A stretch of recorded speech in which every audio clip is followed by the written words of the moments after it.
नमस्कार, शपथ समाचार में आपका स्वागत है। पेश है आज की प्रमुख खबरें।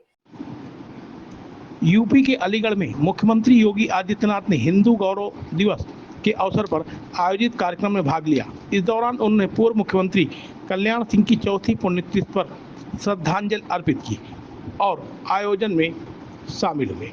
उन्होंने स्वर्गीय कल्याण सिंह के बारे में विस्तार पूर्वक जानकारी देते हुए कहा कि यदि देश में गुलामी के अंश को समाप्त करना है तो अयोध्या में राम मंदिर का निर्माण देख लीजिए, आप सभी को एक गौरव की अनुभूति होगी। उन्होंने कहा कि डबल इंजन की सरकार ने जो कहा वो करके दिखाया। जम्मू कश्मीर में धारा 370 के समाप्त करने की बात कही गई थी, उसे करके दिखा दिया गया। पूरे देश में जिस तरीके से विकास कार्य हो रहा है उसे स्वतंत्र भारत और आज के 140 करोड़ के आबादी वाले भारत के बीच में एक बेहतर विकास की अनुभूति हो रही है। उन्होंने विपक्ष पर हमला साधते हुए कहा कि जो लोग पीडीए की बात करके समाज को बांटने की कोशिश कर रहे हैं, ऐसे लोगों से सचेत होने की ज़रूरत है।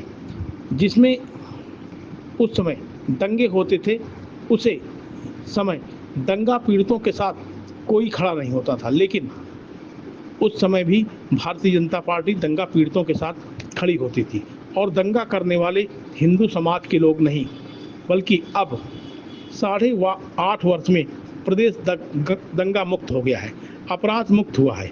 यहाँ पर भारी पैमाने पर उद्योग निवेश कर रहे हैं और रोजगार की दिशा में सरकार के तमाम सार्थक कदम उठाए जा रहे हैं। शपथ समाचार ब्यूरो, फतेहपुर।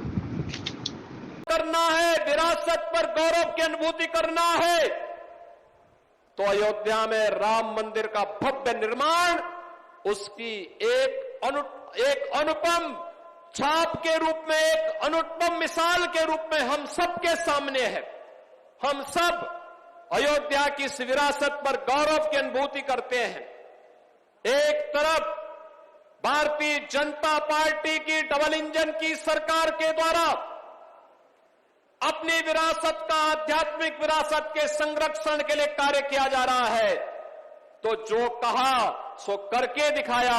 जम्मू कश्मीर में धारा 370 समाप्त करके हमेशा के लिए आतंकवाद पर नकेल कसने के लिए जो कार्य किया गया, यह अभी स्वतंत्र भारत और 140 करोड़ का भारत आज उसका प्रत्यक्षदर्शी है।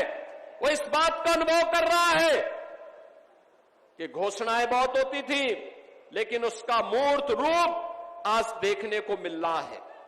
लेकिन जो लोग आज पीडीए की बात करके समाज की एकता को खंडित करना चाहते हैं, इनसे पूछना चाहिए, जब प्रदेश में दंगों की आग लगी थी, प्रदेश का नागरिक, चाहे वह अलीगढ़ के दंगे हो, बरेली के दंगे हो, मुजफ्फरनगर के दंगे हो, मेरठ के दंगे हो, जिन लोगों की बोलती दंगों के समय पीड़ित हिंदुओं के पक्ष में नहीं होती थी, पीड़ित में से दलित भी था, पिछड़ा भी था, व्यापारी भी था, सामान्य हिंदू भी था, अकेले भारतीय जनता पार्टी उनके पक्ष में खड़ी होती थी। तब भी भारतीय जनता पार्टी खड़ी होती थी। पिछले 8.5 वर्ष में प्रदेश दंगा मुक्त हुआ है, गुंडागिर्दी और माफियागिरी से मुक्त हुआ है, लेकिन आज फिर से इस एकता को खंडित करने के लिए जो बातें परिवार डेवलपमेंट अथॉरिटी के द्वारा फिर से प्रारंभ किया गया है, ये परिवार डेवलपमेंट अथॉरिटी जो सबका साथ की तो बात करता है, लेकिन परिवार के विकास की बात करता है। और इन्होंने 4 बार प्रदेश में समाजवादी पार्टी की सरकार आने पर यही करके दिखाया भी। आप देख रहे हैं शपथ समाचार।